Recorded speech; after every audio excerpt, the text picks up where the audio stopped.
வீட்லேயே எப்படி ஈஸியாக கடலை மிட்டாய் செய்கிறதுன்னு பார்க்கலாம். இதுக்கு பாகு வெல்லம்னு கடையில் கேட்டு வாங்குங்க, வேறு வெல்லத்தில் வராது. நான் இந்த டம்ளரில் 2 பங்கு வறுத்த கடலை எடுத்திருக்கேன், அதுக்கு 1 பங்கு வெல்லம் எடுத்திருக்கேன். கடலை எதில் எடுக்கிறோமோ அதில் பாதி அளவு வெல்லம் சேர்த்துக்கலாம்.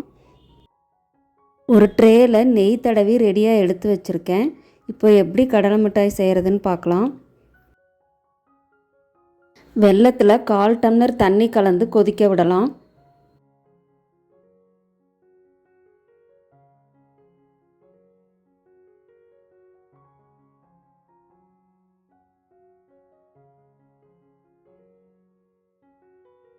வெல்லம் நல்லா கரைஞ்சதும் ஒரு முறை வடிகட்டிக்கோங்க. வெல்லம் நல்லா கொதிக்க ஆரம்பிச்சிருச்சு. 15 நிமிஷத்துலேயே உங்களுக்கு பதம் ரெடி ஆயிரும். கொஞ்சம் கெட்டியாக ஆகும்போதே நீங்கள் ஸ்டவ்வை சிம்மில் வச்சு கிளறுங்க, அப்போ தான் அடி பிடிக்காமல் இருக்கும். இப்போது ஏலக்காய் கொஞ்சம் கலந்துக்கலாம்.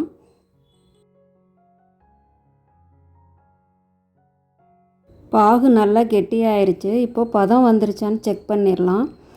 ஒரு பிளேட்டில் தண்ணி எடுத்துக்கோங்க, அதில் பதம் வந்துருச்சான்னு விட்டு பார்க்கலாம். பாகை கையில் எடுத்து ப்ரெஸ் பண்ணும்போது அது உடையணும், அதுதான் கரெக்டான பதம்.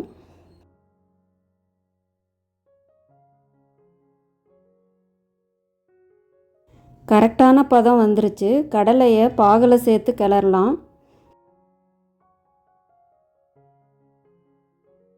கடலையும் வெல்லமும் நல்லா கலந்ததுக்கப்புறம் அது நல்லா சூடாக இருக்கும் போதே ட்ரேயில் சேர்த்துடலாம்.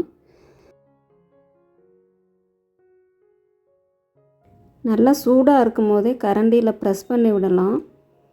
ஆறுனா கிறிஸ்பி ஆயிரும், அதனால் கரண்டி இல்லாட்டி ஸ்பூனில் நல்லா ப்ரெஸ் பண்ணி விடுங்க. உங்களுக்கு தேவையான திக்னஸ் வர வரைக்கும் நல்லா ப்ரெஸ் பண்ணி விடுங்க. நல்லா சூடாக இருக்கும் போதே கட் பண்ணிடலாம், ஆறுனா கிறிஸ்பி ஆயிரும். பாருங்கள், ஈஸியாக நல்லா கட் ஆகுது. கட் பண்ணதுக்கப்புறம் ஒரு 1/2 அன் ஹவர் அப்படியே விட்டுருங்க, அப்போ தான் உடையாமல் வரும். கடலையும் வெல்லமும் வீட்டில் ரெடியாக இருந்ததுன்னா 1/2 மணி நேரத்தில் கடலை மிட்டாய் செஞ்சு முடிச்சிடலாம். ரொம்ப ஈஸியாக இருக்கும். நீங்களும் இந்த மெத்தடில் செஞ்சு பாருங்கள். வீடியோ பிடிச்சிருந்ததுன்னா லைக் பண்ணுங்கள், சப்ஸ்கிரைப் பண்ணுங்கள்.